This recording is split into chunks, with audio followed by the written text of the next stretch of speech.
या ठिकाणी आप मत जाओ अंदर, आ जाएगा बच्चा, आ जाएगा। आज आप मत जाओ, छोटा बच्चा आपके साथ है, मत जाओ, आ जाएगा। आपण हे दृश्य या ठिकाणी बघू शकतो। छोटे छोटे मुलं जे आहे, छोटे छोटे मुलं जे आहे त्यांना बाहेर काढण्याचं काम या ठिकाणी पालकांकडनं सुरू आहे। हे बघा, या ठिकाणचे पालकांच्या डोळ्यात अश्रू आहे। छोटी छोटी मुलं आहे, 5 वर्षाचे 6 वर्षाची मुलं आहे। सर, किती मुलं अडकलेले आहेत? जवळपास 250 ते 300 मुलं आतमध्ये अडकलेले आहे आणि इतका भयंकर पाऊस आहे की जीव मुठीत घेऊन चालावं लागत आहे। हे बघा, त्यांना या ठिकाणी जीव मुठीत घेऊन मुलांना रेस्क्यू जे आहे ते या ठिकाणी केलं जात आहे असं हे सांगतात पालक। आपण हे दृश्य या ठिकाणी बघू शकतो। भीषण परिस्थिती आहे आणि हे विद्यार्थी जे आहे ते या ठिकाणी अडकलेले आहे। बघा, हे विद्यार्थी, मुसळधार पाऊस, अचानक पाऊस जो आहे तो वाढला आणि विद्यार्थ्यांना बाहेर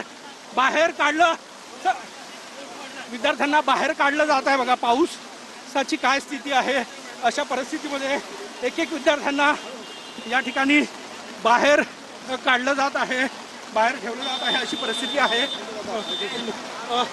पालकांची स्थिती जी आहे ती चिंताजनक आहे, कारण की रडतात पालक अक्षरशः। इतक्या मोठ्या संख्येने हे विद्यार्थी, बघा, हे विद्यार्थी जे आहे त्यांना बाहेर काढण्याचं काम जे आहे ते या ठिकाणी सुरू आहे।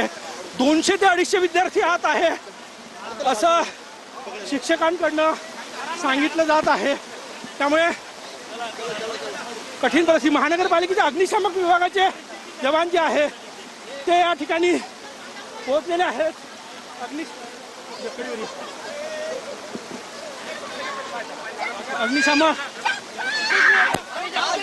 अग्निशामक दलाचे जवान या ठिकाणी पोहोचलेले आहेत आणि आपण हे दृश्य या ठिकाणी बघू शकतो। इथेच थांबतो का? इथेच थांब। आपण हे दृश्य बघा, एका विद्यार्थ्यांना बाहेर काढण्याचं काम जे आहे ते या ठिकाणी अग्निशामक विभाग याकडून सुरू आहे। अत्यंत भीषण परिस्थिती या ठिकाणी निर्माण झाली। रस्त्याचं काम जे आहे ते सुरू आहे आणि रस्त्याचं काम सुरू आहे आणि रस्त्याचं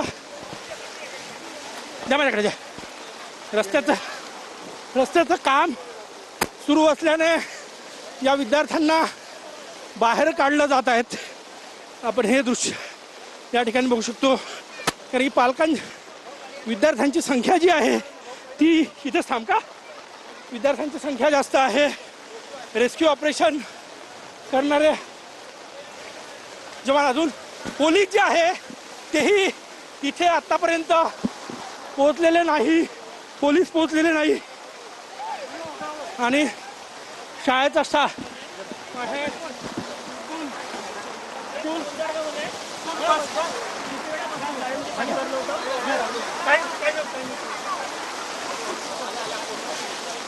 आपण अशी परिस्थिती आहे की आता त्या मुलांना बाहेर काढणे तेवढंच गरजेचं आहे। घाबरू नको बेटा, काही नाही, बाहेर काढणे तेवढंच गरजेचं आहे आणि त्यांचं मुलं जे आहे ते अक्षरशः घाबरलेले आहे। रस्सीच्या सहाय्यानं या मुलांना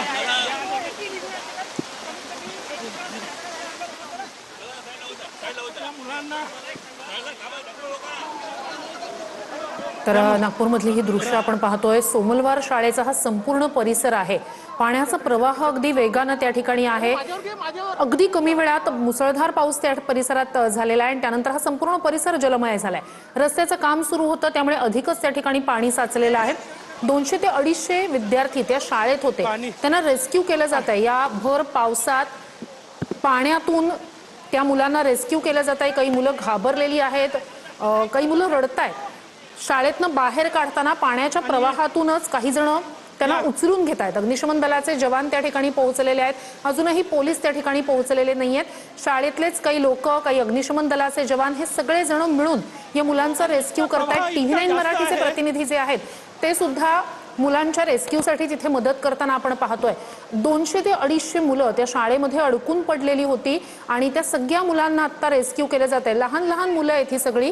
त्या पाण्याच्या प्रवाहातनं त्या मुलांना चालत आणणं सुद्धा अक्षरशः कठीण झालेलं आहे आणि त्यामुळेच तिथे सगळेच जण मुलांच्या रेस्क्यूसाठी मदत करतायत। अग्निशमन दलाचे जे जवान आहेत ते सुद्धा मदत करतायत। TV9 मराठीचे प्रतिनिधी जे आहेत ते सुद्धा या रेस्क्यूसाठी मदत करताना आपण त्यांना पाहतोय। ते सुद्धा अनेक मुलांना उचलून घेऊन बाहेरच्या बाजूला म्हणजे जिथे पाण्याचा प्रवाह कमी आहे सुरक्षित ठिकाणी त्यांना नेताना आपण पाहिलेले आहे। TV9 मराठीचे प्रतिनिधी आहेत गजानन उमाटे, त्यांनी ही संपूर्ण परिस्थिती आपल्यापर्यंत त्या ठिकाणची ते पोहोचवतायत। ते सुद्धा मुलांच्या रेस्क्यूसाठी पुढे धावून गेलेले आहेत। अनेक मुलांना त्यांनी उचलून सुरक्षित ठिकाणी नेलेलं आहे।